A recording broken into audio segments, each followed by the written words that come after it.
Welcome dear students in today's lecture. The module is water and the topic of today's discussion it is the purification of water, that is membrane technology.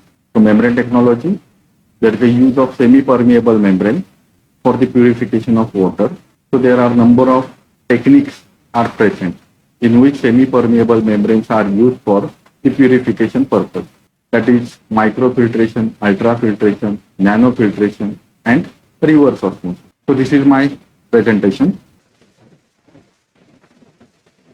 Purification of water. There are number of purification methods are present.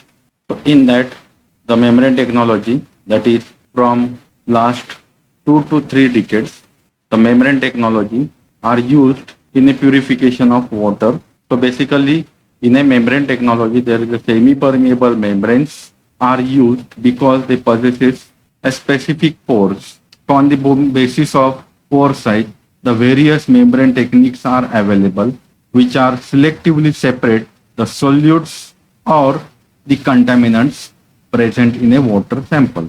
And on the basis of their pore size, they are microfiltration method, ultrafiltration, nanofiltration, and reverse osmosis. So these are the basic membrane technologies are available for separation of different contaminants from the water sample.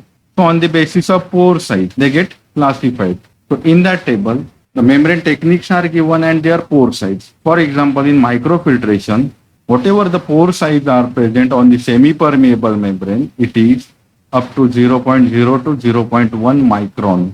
The second membrane technique, it is ultrafiltration, in which the pore size are present on semi-permeable membrane, it is 10 to 1000 angstrom unit or 0.1 to 0.001 micron. Then third is nanofiltration, in which smaller than ultrafiltration. The pore size are present smaller than ultrafiltration. And last is the reverse osmosis, in that the higher pore size are present on the surface of semi-permeable membrane. So in that, the first membrane technique, it is reverse osmosis. Most of the time it is considered as RO. It is a membrane technique in which various contaminants are get separated on the basis of their pore size. Although there is a presence of so many membrane techniques, the reverse osmosis is the commonly used technique. In osmosis process, the solvent flows from lower concentration solution to higher concentration solution through a semi-permeable membrane.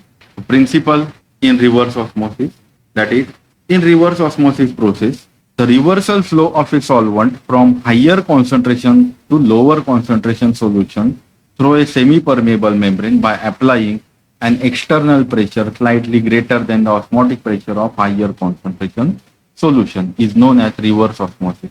So in that, the flow of a solvent from higher concentration solution to lower concentration solutions takes place. The flow of a solvent takes place in reverse direction through the semi-permeable membrane, due to which we can separate water from its contaminants rather than contaminants from a water.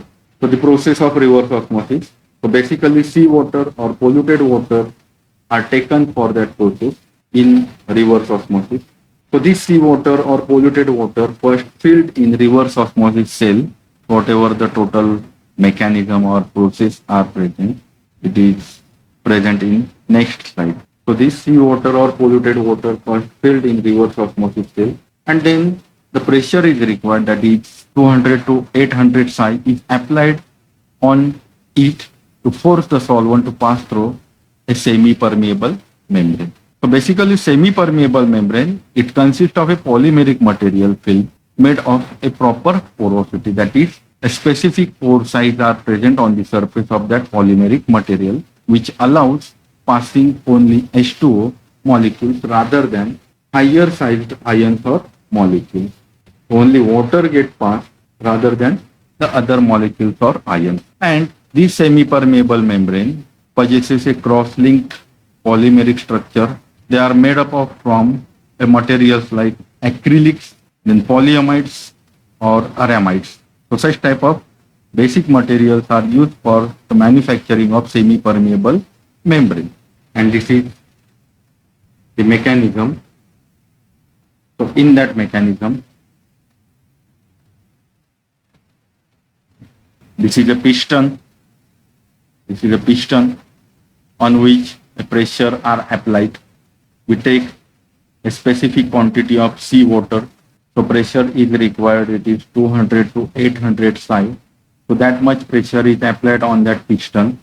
Below that there is a cell are present in which we take a specific quantity of seawater. This is the semi-permeable membrane which possesses that specific porosity. After applying a pressure, whatever the contents are present in a seawater, basically salt is present, NaCl is present. So this salt gets attached on the surface of that semi-permeable membrane and we obtain a pure water, and this is the outlet for that pure water. So such type of simple mechanism are present. Pressure is required, it is 200 to 800 psi. This is pure water outlet. So in that way, we obtain a pure water from polluted water or a seawater. The next advantage of reverse osmosis process. So basically reverse osmosis process, as compared to other conventional water treatment processes, reverse osmosis has proven to be the most efficient for removing salt, chemical contaminants and heavy metal ions from drinking water. Second, for water with total dissolved salt, of 200 or more, the reverse osmosis is less expensive than ion exchange process. So ion exchange process, in that process we use ion exchange resin. Also the regeneration is required in that process or method.